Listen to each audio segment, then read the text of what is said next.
Lahore airport के करीब अल Faisal colony के एक घर की छत में एक जोरदार धमाका हुआ। धमाका किसी आतिशगीर मादे का नहीं बल्कि आसमान से गिरी एक लड़की की डेड बॉडी का था। इसके बाद जो हुआ वो मंजर होश उड़ाने के लिए काफ़ी था। वेलकम टू अंधेरों का सफ़र। आगे बढ़ने से पहले हमारे चैनल अंधेरों के सफ़र को सब्सक्राइब कर दें और बेल आइकॉन को प्रेस कर दें। जनवरी 2011 लाहौर के इलाके अल फैसल कॉलोनी में एक घर की छत पर जोरदार धमाका होता है। इर्द गिर्द के लोग घरों से बाहर निकल आते हैं। जिस घर की छत पे ये धमाका हुआ, इस घर की छत टूट चुकी थी। जब इस घर की छत पर जाकर देखा गया तो वहाँ एक लड़की की डेड बॉडी थी। डेड बॉडी की तमाम हड्डियां और सर टूट चुका था। फौरन से पुलिस को कॉल की गई। तहकीकात शुरू हुई तो पता चला ये लड़का कहीं बहुत ऊंचाई से गिरा था, लेकिन कहां से? इर्द गिर्द में कोई ऊंची इमारत नहीं थी। जब मजीद तहकीकात हुई तो पता चला कि 9:11 पर इस लड़के की डेड बॉडी ऊपर से गिरी थी। पुलिस का शक था कि ये लड़का किसी जहाज से गिरा होगा। एयरपोर्ट से फ्लाइट शेड्यूल निकाला गया। 9:05 पर एयर ब्लू की फ्लाइट का डिपार्चर हुआ था जो दुबई जा रही थी, लेकिन फ्लाइट के पैसेंजर में से कोई मिसिंग नहीं था। फिर आखिर ये लड़का कहाँ मौजूद था?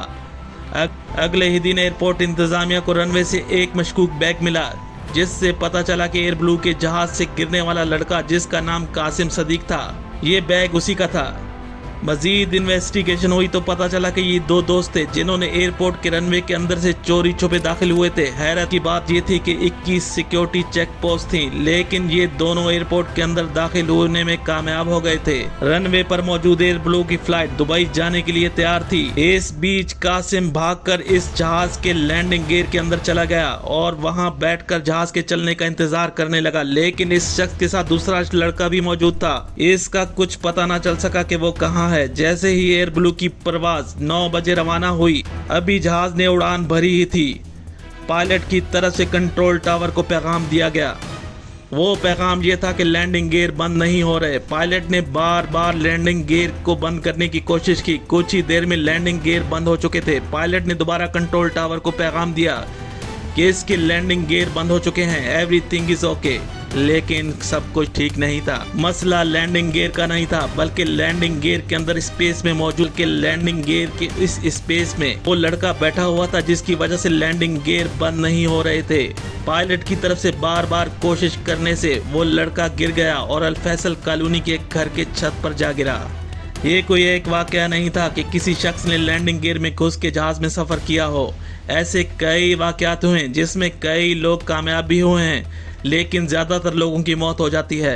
एयर ब्लू के इस हादसे को दबाने की कोशिश की गई और मीडिया से भी छुपाया गया, जिसकी सबसे बड़ी गफलत एयरपोर्ट सिक्योरिटी फोर्स की थी।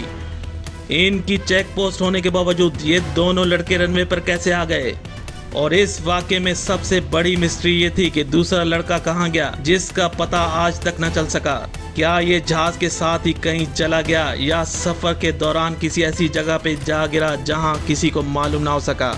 ये फ्लाइट समुंदर के ऊपर से भी फ्लाई कर गई थी। ये दोनों लड़के एक ही इलाके के थे। पता चला था कि ये दोनों लड़के फिल्मों के बहुत ज़्यादा शौकीन थे और ऐसे स्टंट वगैरह किया करते थे। अक्सर दोस्तों में कहते थे कि कुछ बड़ा करेंगे। यही सोच इनको एयर ब्लू के इस जहाज तक ले गई, जहां वो अपनी आखिरी स्टंट करते हुए जिंदगी की बाजी हार गए। इस हादसे के बाद एयरपोर्ट इंतजामिया की तरफ से रनवे के मकाम को सख्त तरीन सिक्योरिटी की निगरानी में कर दिया गया, लेकिन एयरपोर्ट सिक्योरिटी फोर्स की गफलत को छुपाया गया, जिस पर एक्शन होना चाहिए था। एयरपोर्ट सिक्योरिटी फोर्स की बदनामी को नजर में रखते हुए इस केस को मुकम्मल खामोशी से बंद कर दिया गया।